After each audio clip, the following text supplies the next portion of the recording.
From the shadowy forests of the Ozarks to the forgotten hollers tucked deep in the heart of Arkansas, the strange has always had a way of finding the quiet places. But these stories, they don't just live in the past. They echo, they linger, and sometimes they return louder than ever. This is the Supernatural Roundtable, a place for stories, for questions, and for those who walk the line between the known and the unknown. Tonight, your hosts are Craig and Richard, believers, chasers of truth, and men who've heard just enough to know there's more out there than meets the eye. They aren't here to convince you, just to share what's been seen, and maybe what's still watching from the tree line. So pull up a chair. The night's just getting started, and your seat's been waiting. On the backroads of Elkhorn, Wisconsin, the night is still, but in the fog, something moves. A hulking shape, walking on two legs, red eyes glowing in the dark. Locals call it the Beast of Bray Road, a monster that lurks in the shadows.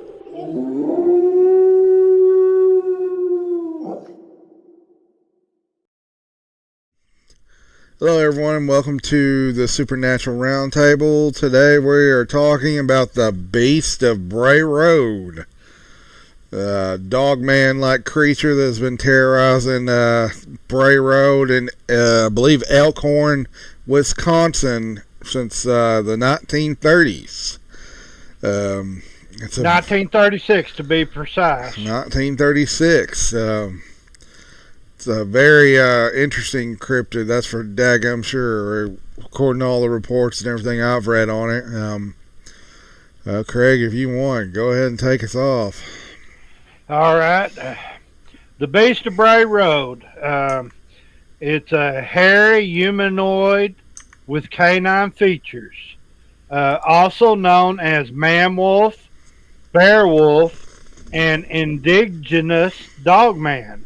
It is said to be around 6 feet tall, with gray and brown fur.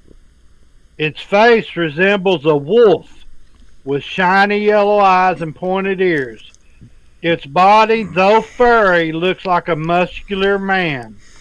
The creature is said to run and walk on all 4 legs, or just its hind legs, and it has been spied sitting on its haunches and kneeling like a man. I mean, that's kind of interesting, you know.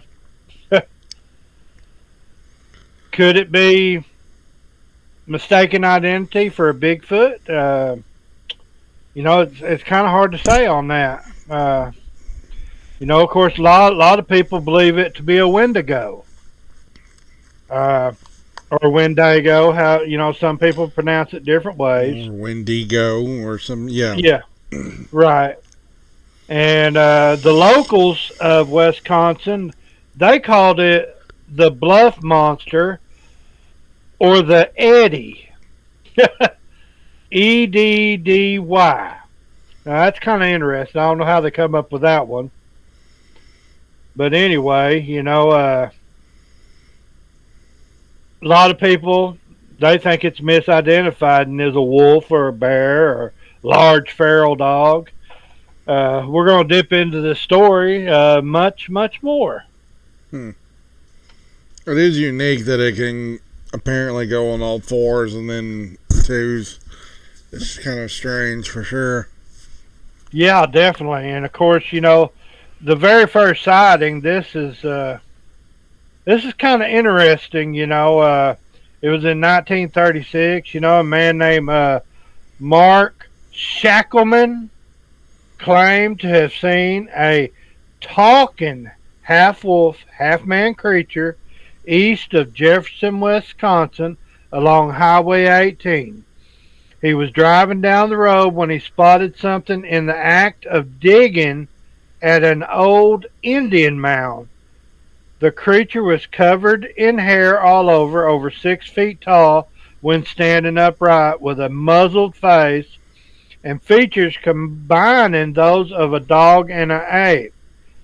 He described the creature's hands as having a twisted thumb and only three fingers. On top of that, he also said the beast oozed a stench similar to decomposed meat. He claimed that he returned the following day and found the creature still there. To his amazement, it uttered a three-syllable word which sounded like Gadara, with the emphasis on the second syllable. So, I mean, this word Gadara, we kind of jumped into it. Richard found some information on it that I think y'all might like. Gadara was a city of the Decapolis in ancient Palestine. Mentioned in the New Testament, the Gadarenes were where Christ cast out demons into a swine.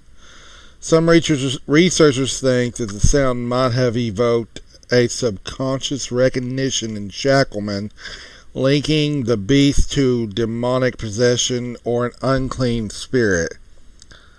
It may have also been a nonsense growl, and Shackleman himself said that it could have possibly been an unclear language. He wasn't sure, but he heard Gadara. There's also, in later retellings, the coincidence of the word being tied to demons made the story feel even more supernatural. For believers, the beast speaking a word linked to biblical exorcism suggested something far more sinister than a cryptid. For skeptics, it was simply the frightened human brain searching for a word to match an alien sound. But if you think about it, if even a frightened person, why are you going to latch on to the word Gadara?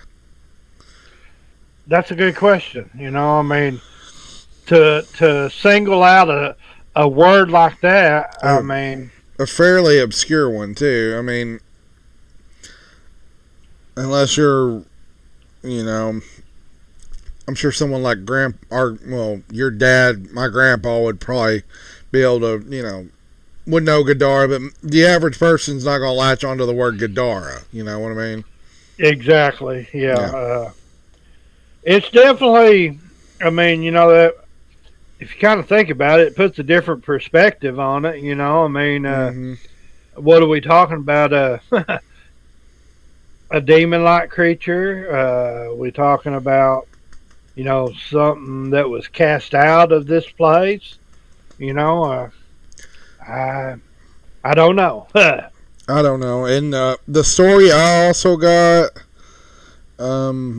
see, here's where my little story differs a bit from yours.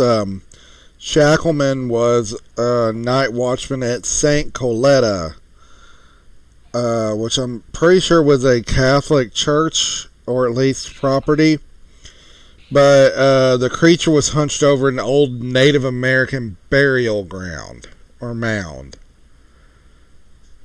So that adds a definite more layer to the story itself, you know what I mean? Well, I mean, you know, as far as anything, you know, a lot of the Indians, you know, they believe in it. You know, if you start digging into it a little more, then you got, you know, the Bigfoot versus Dogman thing, you know, where Bigfoot is supposed to be supposedly the protector and Dogman is the, you know, the evil one. Yeah. Pretty much. But like we talked about in the LBL episode, the last guy that we spoke of, his encounter with the Dogman, he also ran into a Bigfoot that same night, which was wild. So right. And of course, you know, I mean, as far as we know, you know, there wasn't no attacks on people. As far as we know. You know, but I did happen to find a sighting. It was an attempted break-in 1972. A woman called the police to report it. When interviewed by the Wisconsin Department of Natural Resources during the ensuing investigation, she claimed the intruder had been a large, unknown animal. It had attempted to gain entry into the house through the door. Hmm. Later on, she said the beast had returned to her home after the first incident and injured a farm animal, inflicting a deep wound that extended from one shoulder to the other. Her description of the creature bore similarities to the Beast of Bray Road. The only evidence left behind was a footprint which measured over 12 inches. That's huge for, even if it was, say, a wolf or a dog. That is a massive print for one of those. You bet. I mean, I've seen some, like wolf prints, coyote prints, and stuff, and pretty big, but, there's, about that size, as far as the palm of my hand. But can you imagine over 12 inches? That'd be like, you're looking at like that. Yeah, that's like the size of my foot or bigger, actually. Yeah, exactly. I mean, that's a pretty big animal. Yeah, that's in the hundreds of pounds range, easily. Well, and you talk about, people do talk about his weight and says that they estimate it to weigh, there was one that said 400 to 500 pounds. Mm-hmm. The average height between 7 and 8 feet. So, I mean, that's a pretty big animal. Yeah, it's a huge animal. It's definitely something I wouldn't want to meet in the woods. Not without something very high powered with a high capacity magazine. Right, exactly. But these sightings, what's weird about it all is, there's few and kind of far between, from back in the day, but then you get up into 1989 to 1999, there was a lot of reports. That's Mm-hmm. where I got a lot of my the sightings that I have. So that makes you wonder why. Well, we've spoken of multiple other videos, such as certain times like during the Falcon Monster episode and all that. There were a rash of sightings that just happened during certain time frames, and then it just would go dead quiet, which in itself was strange. So, I don't know. I mean, I can't really explain it. I'm not saying I don't believe this thing exists, because there's still a lot in this world we have not discovered. And a lot of people may not believe that, but there's still way too much land out there that nobody's been. Oh, I agree. We find new species all the time. I mean, Exactly. the discovery of the mountain gorilla in the 1950s was a massive one. It wasn't too long ago. We just found the world's largest cave, in the 2010s? Yeah, that's right. That's right. Big enough that it has its own atmospheric conditions inside of it. That is a massive cave system. No doubt. No doubt. And people say there's nothing left to discover. There's always something left to discover. And then you have, government entities running interference for, stuff like this. It's no wonder it can remain hidden.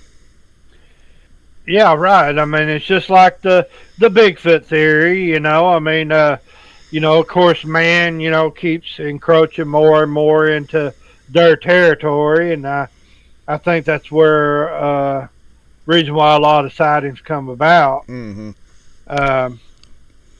But as we, get further and further in, like where I used to live out on the farm, where I had all my sightings, there wasn't hardly anybody that lived out there. But now you go out there and there's a house about every 100 yards, seem like.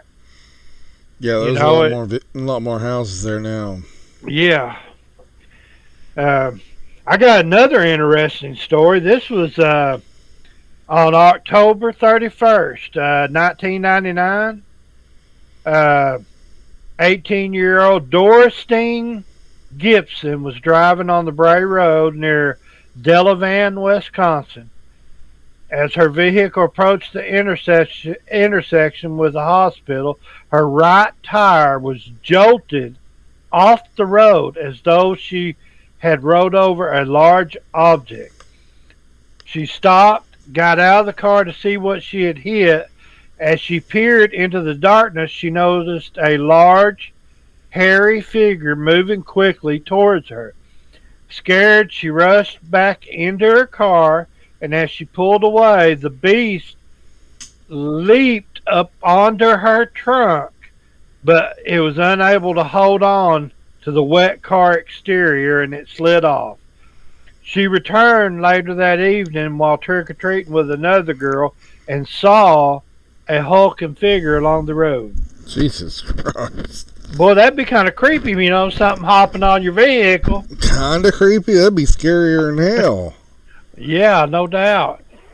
Hell. There's quite a few stories of it doing that, but like I said, we don't really have anything of it actually attacking somebody. There's a lot of close calls. Yeah, and here's all the, I guess this was the 1980s, the encounters. They said it wasn't until, if you don't mind me reading them. Go ahead. Go ahead. It wasn't until the late 1980s that the Beast of Bray Road truly stepped out of the shadows and into local lore. In the fall of '89, sightings of the strange wolf-like creature began to be reported around the Bray Road area, a quiet country lane outside Elkhorn, Wisconsin. One of the first witnesses was Scott Bray, a dairy farmer and member of the family for whom Bray Road is named. In September or October, Scott wasn't sure, he seen a strange-looking dog prowling his pasture near Bray Road. This animal was much larger and taller than any German shepherd he'd ever seen. With pointed ears, a muscular chest, and fur that appeared gray or black in the dim light, Bray tried to follow the creature as it slipped away towards a pile of rocks, but it vanished into the tree line. The next day he found huge paw prints in the soil, far bigger than any normal wolf tracks, as uncanny proof that something had indeed trespassed on his land. Only days after Scott Bray's encounter, another local resident had a far more up-close meeting with the beast. Lori Indrizzi, a 24-year-old bar manager, was driving home late one autumn night in 1989 along Bray Road when she noticed a bulky shape hunched over the roadside. At first glance, she thought it might be a person kneeling over something, so she slowed the car down to 10 miles an hour and peered out the passenger window. What Lori saw made her blood run cold. A huge wolf-like creature crouched over a carcass in the ditch, eating roadkill with his bare hands. The figure was about 6 feet away, partially illuminated by her headlights. It was covered in matted brown-gray fur and had a long snout with wolf-like fangs clearly visible. Pointed ears atop its head. Lori later noted the creature's eyes seemed to glow yellow, even though her headlights weren't directly on them. Perhaps most unsettling, it was holding the dead animal in clawed hands, with palms up, in a nearly human-like posture. For about 45 seconds she watched, frozen in shock, as the beast gnawed on the carcass. Suddenly it lifted its head and locked eyes with her. That was enough for Lori. She hit the gas and sped off. Heart pounding, she would later describe the creature's appearance and demeanor as nothing short of satanic. Shaken by what she had seen, Lori decided to report the incident the next day to someone who might actually listen. She walked in the Walworth County Animal Control Office and told John Fredrickson, the county's humane officer, exactly what had happened, and Fredrickson, who was used to dealing with the normal wildlife calls, coyotes, feral dogs, the occasional bear, but a werewolf-like beast eating pavement patties, roadkill. I've never heard that. I've never heard pavement patties. Was beyond anything he'd ever encountered. He dutifully took down Lori's account, filling it in a manila envelope folder, and on the tab he scribbled a single word: werewolf. Unbeknownst to Lori, others had already come forward in the past, come forward to Fredrickson with similar reports in the past year or two, and the folder was slowly growing, as if to punctuate the strange moment. Lori and Fredrickson both jumped when a stack of heavy books fell off the shelf in his office for no apparent reason as she spoke. An eerie coincidence they tried to laugh off before returning to business. So that was like some of the first sightings in 1980. Ugh. That's crazy, I mean, some of the sightings, like you said, they're really weird. I mean, definitely scare you. I've got this one. This is an 11-year-old girl. This was in the Christmas of 1990. And her and her friends, they was walking down a Loveland Road, which is about a half mile east of the intersection of Hospital Road and Bray Road. Mm-hmm. And she was with her friends, and they spotted what looked like a large dog walking along a creek in a cornfield. Thinking it was a dog, the children called to it. Hearing the call, the creature looked at them, then stood up on its hind legs, and it took 4 wobbly steps in their direction, appearing unaccustomed to walking on hind legs. That's kind of weird. A little bit. It then dropped down to all fours and charged at the children, who immediately ran away. Luckily, their house was only like 250 yards away. So, but still, I mean that just sounds weird. It apparently what they seen couldn't stand on its hind legs very well. Which is unusual for anything like Dogman. Right. Yeah. And then we have another one. Let's see. More sightings soon trickled in around the Bray Road area in 1990, suggesting that whatever this creature was, it hadn't left Walworth County. In March 1990, another dairy farmer, Mike Etten, was driving near the intersection of Bray Road and the Hospital Road, which seems to be definitely the key area during this time frame. After a night of drinking, when he noticed a large dark animal squatting by the roadside, he said it sat on its haunches like a raccoon, using its front paws to hold something like it was eating. As Etton's vehicle passed, the creature looked up, allowing him a glimpse of its face. A thick, wide snout, shorter than a dog's, thick, muscular legs supporting its body. Covered in dark fur, the beast was much larger than any dog or coyote. Initially, Etten had dismissed it as a black bear eating a meal, but when he later heard about the similar bizarre sightings in the area, he wondered if it too had been the Beast of Bray Road in action. Yeah. Throughout 1989 and 1990, these encounters remained local lore. Some witnesses only confided in family and friends, fearing ridicule if they went public. Talk of a werewolf in Walworth County circulated mostly as whispers among neighbors and school children.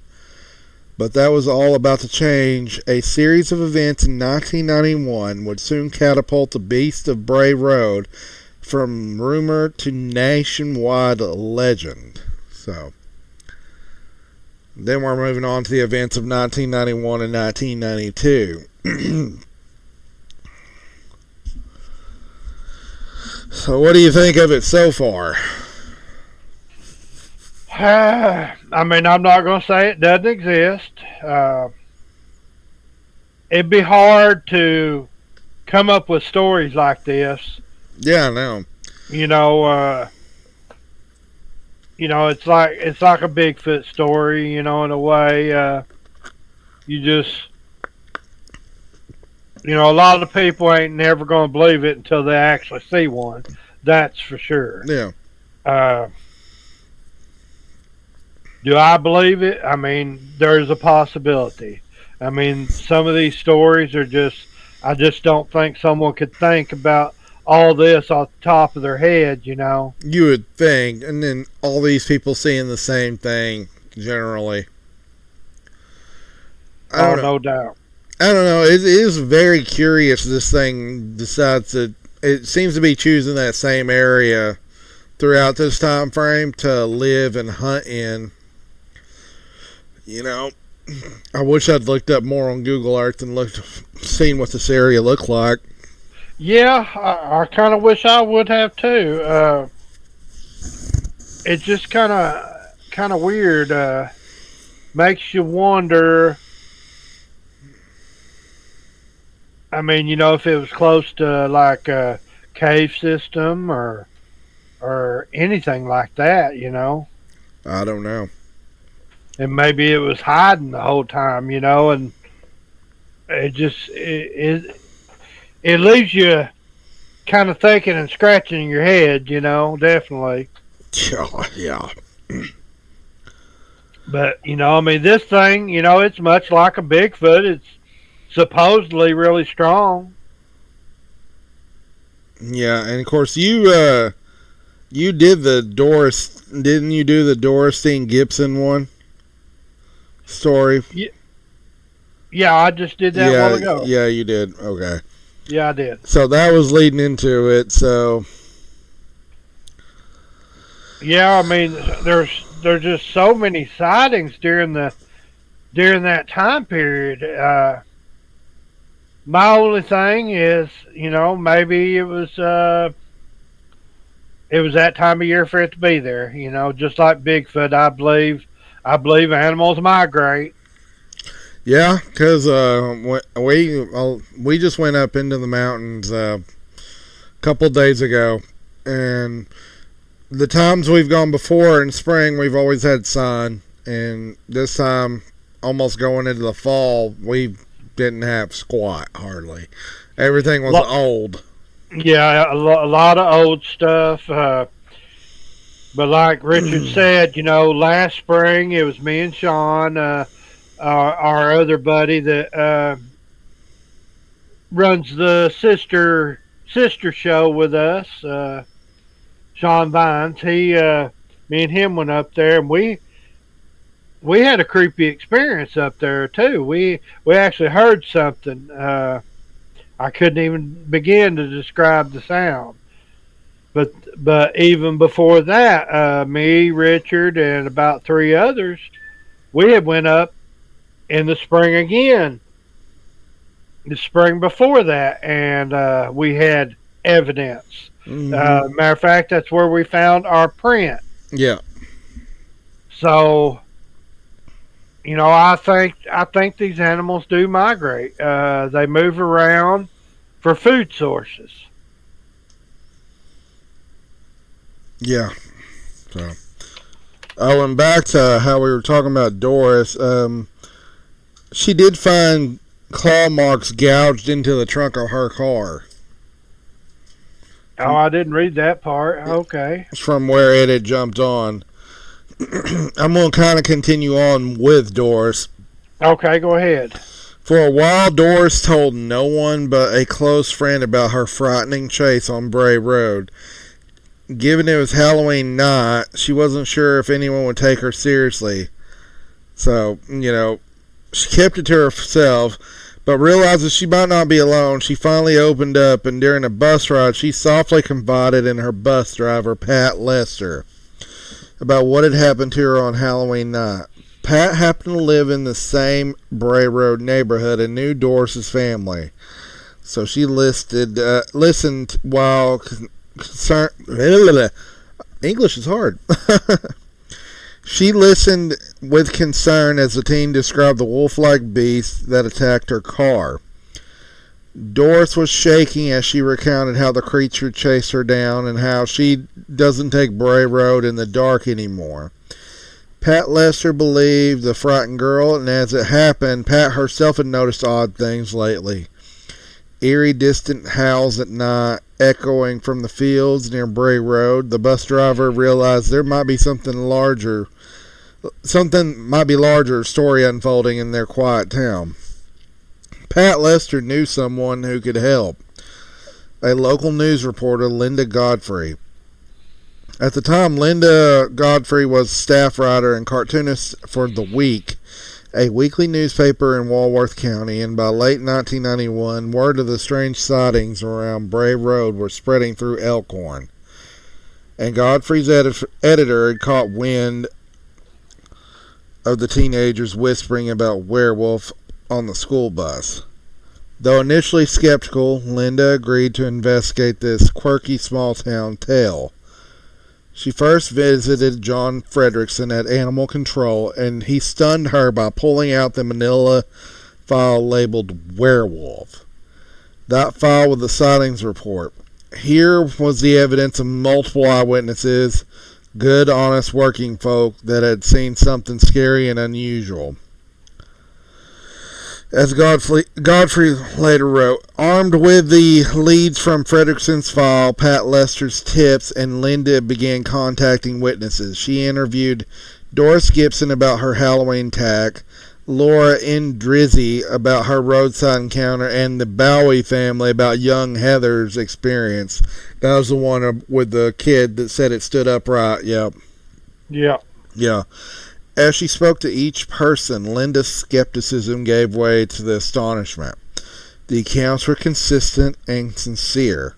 These people truly believed they had encountered a large bipedal wolf creature. It was night, and it was quite large, but I know what I saw. You don't mistake something like that one of the witnesses insisted. Hearing their trembling voices and vivid details, Linda later said that she had become convinced of the sincerity of the witnesses, if not the exact nature of the beast. After weeks of research, Linda Godfrey penned an article that would introduce the Beast of Bray Road to the world. Titled Tracking Down the Beast of Bray Road, her story ran in The Week on December 29th, 1991. And pretty much that's how the story came to be.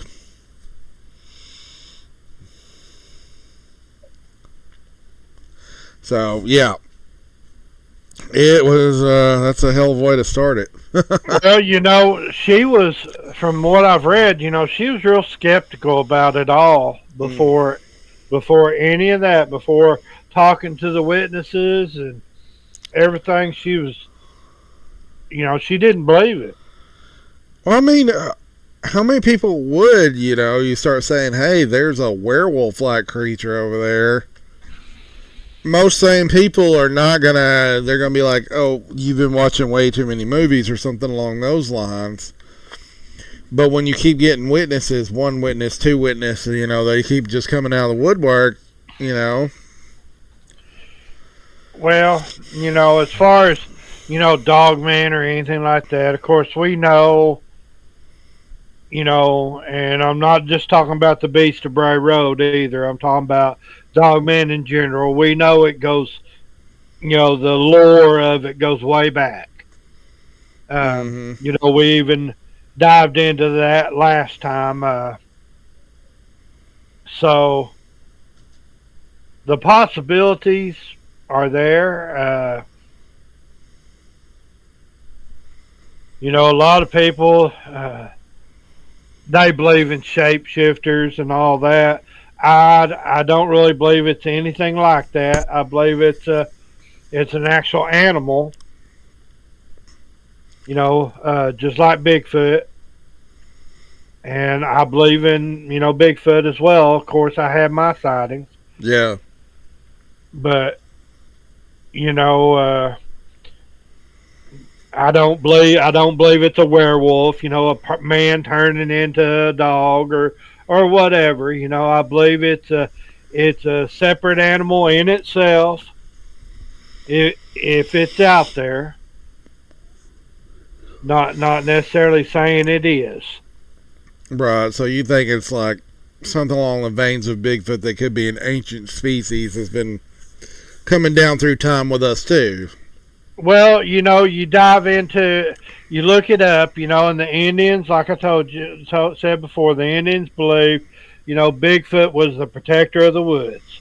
And, of course, Dogman and Bigfoot, they fought each other, according to some of the Indian lore. So, it goes way back. I think it's a individual entity in itself, Right. is what I'm trying to say. You could be right. I don't know. It's interesting because, you also have creatures out there. You have Bigfoot, you have Dogman, you have something called the Gugway, you have Wendigo, you have all this other stuff. At this point, who the hell really knows? I don't know. Exactly. It's quite a thing to put into your mind, if it's real or not. Yeah. Out of all those, the only one I would really want to meet, if at all, would be Bigfoot. Because I don't want to meet a damn Dogman. I don't really want to meet a Gugway. Those things apparently have nasty temperaments. Well, it also depends on what type of Bigfoot you're talking about. That's true. Talking about one from Alaska, you better run. You wouldn't get far. No, probably not. Jesus. Or a Yeti. I don't know. So it's unusual. I just don't know.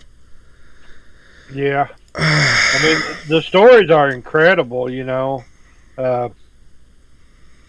can keep on going with the stories, for a while.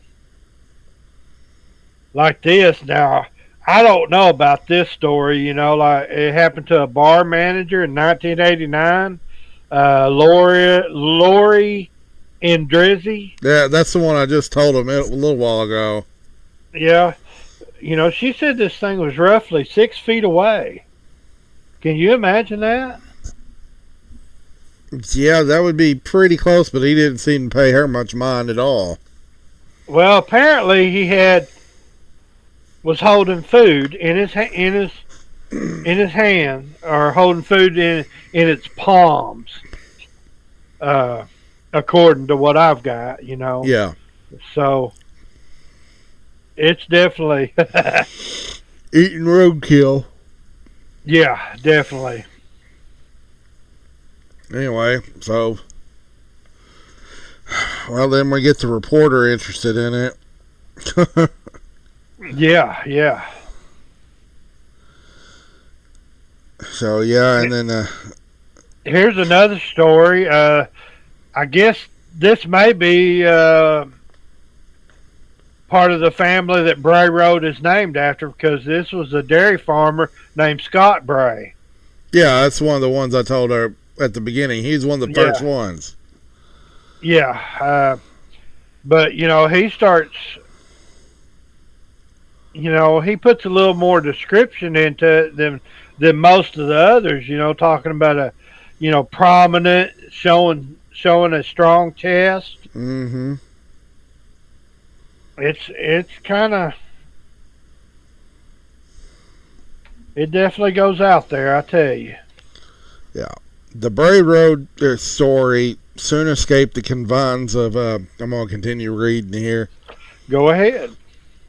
The Bray Road story soon escaped the Cat, if you don't stop hitting me in the head with your tail. Soon escaped the confines of Walworth County and made national headlines. By January 1992, larger newspapers and TV stations picked up on the irresistible Wisconsin werewolf story. The Milwaukee Sentinel ran a feature headline, "Fur-Raising Fright, Drivers Cry Wolf at Sightings," detailing the encounters of local motorists with the upright wolf on Bray Road. Milwaukee TV crews dispatched reporters to Elkhorn to interview witnesses and skeptics alike. Inside Edition, the tabloid TV show, rolled into town hunting for the beast. Even national talk shows and radio programs wanted to hear about America's new werewolf. Linda Godfrey, as the intrepid reporter who broke the story, found herself fielding calls from far and wide. One Milwaukee news anchor pointedly asked her if writing about werewolf was responsible journalism, to which Godfrey coolly replied, "Well, you're here covering it." Indeed, the media circus had arrived. Not all local reaction was positive. Some of the longtime residents felt uneasy with their town's new infamy. A few skeptics worried. Citizens wrote letters to the editors, and in 1 week's letter printed in January 12, 1992, a resident scolded Godfrey for naming Bray Road in the article, fearing that thrill seekers would flock there with guns and cause trouble. She wasn't entirely wrong. At least one incident occurred where a man did arm himself with a pistol and went prowling Bray Road at night. In March 92, police responded to a suspicious vehicle and found a man parked alongside Bray Road with a 9mm handgun and 50 rounds of ammo in his glove box, which I hate to say it, if this thing is as big and as bad as it sounds like it is, that's going to do F all to this thing. That's going to piss it off. I think so. I mean, it'd be about like shooting at a Bigfoot, I've heard so many stories, Bigfoot being shot at in the chest by, 12-gauge shotgun with buckshot, and it didn't do much. That's where you become one of the missing 411. Yeah, exactly. He claimed to be wolf hunting the Beast of Bray Road after reading the stories.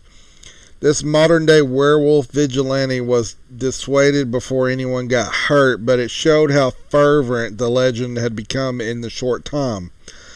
Others in the community reacted more lightheartedly. People hosted werewolf parties on full moon nights, and pranksters planted plywood cutouts of the beast in their yards to give neighbors a good scare. Which you see with the Bigfoot, Sasquatch cutouts, whatever you want to call them. Oh, man, they're everywhere now. I know it. They really are. I actually wouldn't mind having one for my yard. Yeah, I know it. One enterprising resident even erected a plywood wolf man in the yard on Bray Road, posed as if attacking a decorative plastered deer, equal parts homage and prank. Through it all, reported sightings continued into early 92, though none of the dramatic as Doris's Halloween chase. In one case, a local high schooler named Tom Bruschetta said that in winter 92, a beast-like figure collided with his car. I don't know, that's pretty daggum dramatic right there. The beast-like figure collided with his car along the county highway, leaving a dent and a long scratch mark, but fleeing into the woods. Other drivers reported fleeting glimpses of a large wolf walking on hind legs in their headlights, only to have it drop down on all fours and disappear in the fields. Scattered reports of animal mutilations also arose, and a few farmers found deer and livestock carcasses that had been bizarrely torn apart, with certain organs missing in a seemingly surgical fashion. Though never conclusively tied to the beast, such grisly finds added to public suspicion that something uncanny was lurking out there in the darkness. But in the middle of 92, the Bray Road werewolf frenzy had begun to calm down, and the beast itself, if it existed, seemed to retreat into the shadows as quickly as it appeared.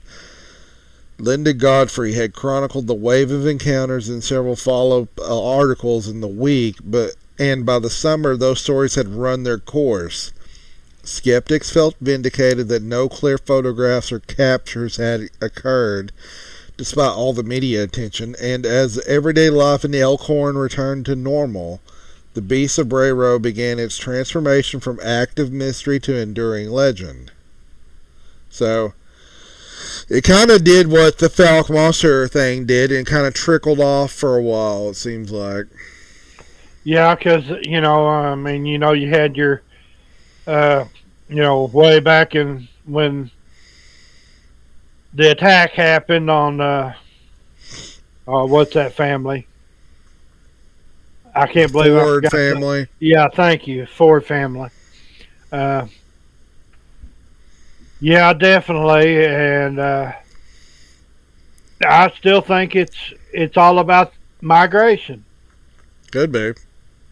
Well, I mean, every animal is going to move if they can't have enough food in one area. Mm-hmm. They're going to move to where food is. So, if this thing is still around, it probably just moved to another area. That's probably true. Yeah, it seems like it kind of trickled off throughout the 1990s and into the 2000s. I mean, it looked like there was a couple of sightings that would occasionally pop up. Looked like one notable later report, 1999, a young woman driving near Bray Road at night experienced a shockingly familiar fright. She said her car suddenly bumped over something large on the road. When she got out to look, she was confronted by a towering wolf-like creature standing on two legs at the roadside. Terrified, she jumped back in her car. As she hit the gas, the beast leapt onto the rear of the car. That sounds familiar. As it had with Doris years prior, and then it tumbled off the trunk as she sped away. Yeah, that's crazy. This thing, I mean, yeah, it's never hurt anybody, but I think the people were just lucky. Could be. It was just they was able to get to safe place inside a vehicle or house or whatever. I think if they stood around, yeah, it would have definitely hurt them. Well, look at the Beast of LBL and like the family that apparently was murdered. There was a story that I didn't get to in the Beast of LBL about a bow hunter, I believe I'm not sure when the time frame was. It could have been, I heard it was early 2000, but I'm not sure, that he was torn apart in the northern part of LBL. Apparently he had either shot at one or one had come upon him and he, I guess, tried to defend himself, but he was torn apart by one. Wasn't that the one that the police kind of swept under the rug? Yeah, they swept that and then the family under the rug. Yeah, I remember that. It's a shame, that, stuff like that happens and they won't allow the stories to get out. Mm-hmm. So it's just, I think with the Beast of Bray Road, people are right there, when they do come across, they're right there at their vehicles when they do. Yeah, I mean, it's much like coming up on a Bigfoot. You kind of startle them, they startle you, or something like that. Something like that for sure. Yeah. It's just, I don't know. Well, here's something interesting though. I mean, we're kind of getting to the end of it. Although I will say this, a kind of funny take on it. A local brewery has actually, because the local economy in that area is kind of taking up the mantle of the Beast of Bray Road. I mean, most places do when you have a monster, a local legend like Lake. Well, look at Falk. Or even Lake Champlain has Champ, or all these other places have monsters that becomes a part of the local lore and even the local economy. Well, they have Beast of Bray Road Ale. So there you go. But In the last few years, new encounters again have made headlines, proving that the beast legend is still very much alive. In late January 2018, a 36-year-old man named Danny Morgan was driving home from Lake Geneva to I can't even say that name, passing through the town of Spring Prairie just east of Elkhorn, when he saw something astonishing. Around 10 p.m. near an isolated rural road, Morgan spotted a large dog-like creature walking on its hind legs, emerging from a cornfield. He slammed on his brakes, coming within spitting distance of the beast, which then darted across the road in front of his car. Danny managed to snap a couple of blurry cell phone pictures as the creature lopped off.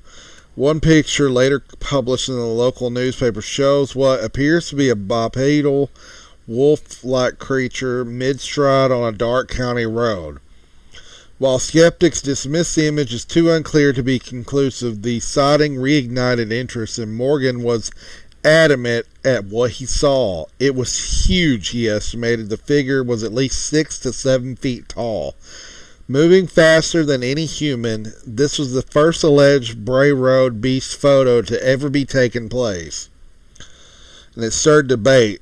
Had Danny captured evidence of the beast or just misidentified the animal in poor lighting? The legend only grew. Then a couple of years later, in the spring of 2020, another credible sighting hit the news. In broad daylight, no less, Ron Rice, a 50-year-old Lake Geneva resident, was making work delivery to a farm in the town of Lyons in Walworth County in May 2020, when he claims he saw the beast twice in a month. Around midday, Rice sat in his truck on the farm's gravel drive on Highway 36, and he noticed movement in the tree line. About 150 feet away from the woods emerged a huge bipedal figure covered in brownish hair.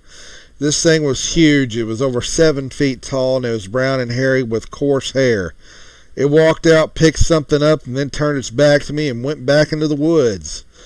The creature had stepped out only for a moment, long enough to grab something unseen, perhaps carrion or food, and then retreated when it was noticed by the human observer.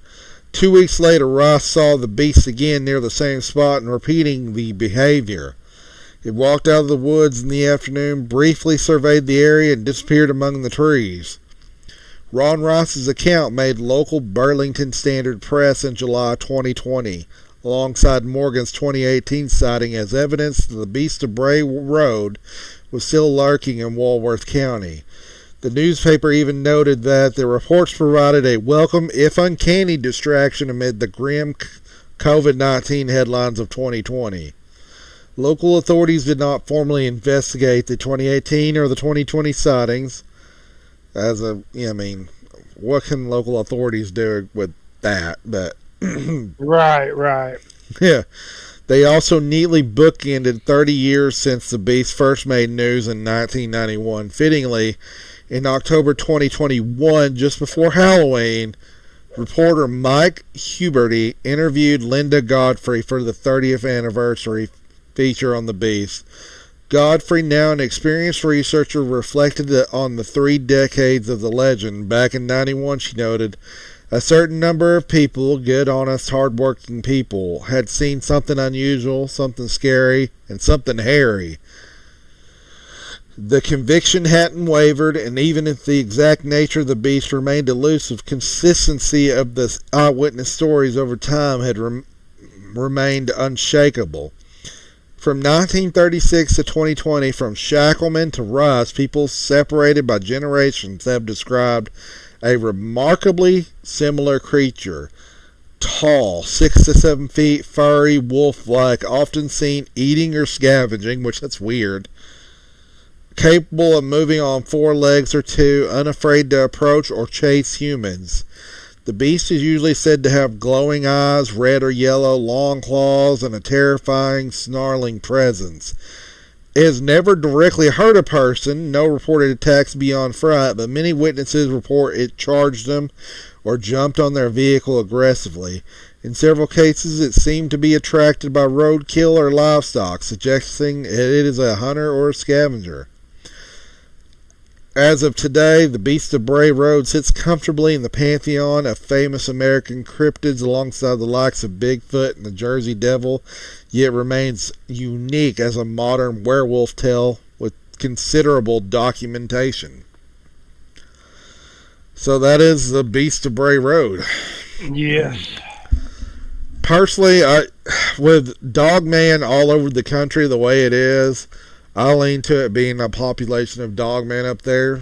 Just a kind of a unique group of them for sure. I think so. Like I said before, I ain't gonna say I don't believe it, because there are things out there that we don't know about, and things that go bump in the night that we don't want to meet. Ain't that the daggum truth? But anyway, that's all I've got, Rich. Yep. And as for our next episode, I believe our next episode, we're actually not covering an American cryptid. It's going to be this is actually going to be our first, just us two not covering an American cryptid. So this is going to be unique. We're going after the Yeti. I wish we were really going after the Yeti. That'd be fun. But, and we're gonna try to dive into some of the older history of the Yeti, because back in the day there was a lot of brutality back then. So. Yeah. So we'll be covering that. I'm gonna give a special shout out to Mark and Julie from Spirited Investigations. They came up. They went out with us into the Washita's. That was fun. We had an amazing time with them. Their footage, she asked last night if they could publish footage. I'm like, go for it. Whenever y'all want to publish it, go for it. Don't wait on us. Right. We're going to record more before we ever publish ours. Also, going to thank the Oklahoma Cryptid Search Team. They helped push us over 100 subscribers. We're actually at 142 now, which is wild. Yeah, and need to give a shout out to our the sister podcast, Sean and Crystal Vines of Paranormal Adventures. My mind went blank. Paranormal Adventures 2 at gmail.com. Yep, and they're on Podbean. I actually have them linked in the description below. Yeah, check them out. As a matter of fact, I was doing a new one tonight. Yep. So, y'all hit that like and subscribe button. It helps us out a lot. Check out more of our content. Yes, and we appreciate every one of y'all that has subscribed to us, and we hope to keep putting out good videos for you. Yep. All right, Kurt. Thank you. This is the Supernatural Roundtable, signing off for now. From haunted hollers to shadows in the pines, the strange is never too far from home. Until next time, keep your wits about you, and we'll meet again down the road.